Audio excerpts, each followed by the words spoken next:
ඉතිහාසය ගෙනීමේ කෙටි ක්‍රමයක්. අද දවසේ අපේ කතාව රන්දිනිවල සටන පිළිබඳව. ඊට කලින් පුතා මේ කවිය අහලා ඉන්න. අස්ථාන නම් කුමරුට පරංගි ඇවිත් තුවට සා එක්ක යුදයට පන්න පන්නා දුන්නි ගුටි ටික. මොකක්ද සර් ඒ කියන්නේ? මෙන්න පුතා.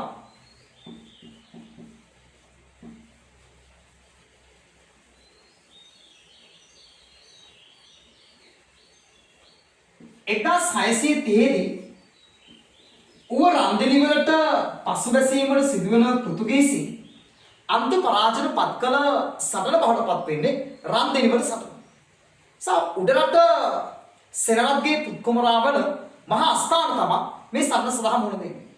ඒත් එක්කම මේ සටන මෙහෙවන පෘතුගීසි කපිතාන්වරයා බවටපත් වෙන්නේ කොන්ස්ටන්තු ද සා කියන පෘතුගීසි කපිතාන් ජෙනරල්වරයා. එහෙනම් මේක සිද්ධ වෙන්නේ 1630 දී රන්දිනිවල තමයි මේක සිද්ධ වෙන්නේ.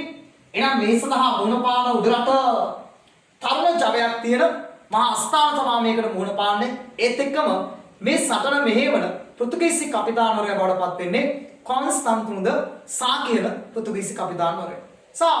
උඩරට ඉතිහාසය තුල විතරක් නෙවෙයි පෘතුගීසින්ගේ ඉතිහාසය තුලත් දැවැන්ත පරාජයකට ලක් වූ සුවිශේෂීම සටන් ව්‍යාපාරයක් විදිහට රන්දිනිවල සටන හඳුනා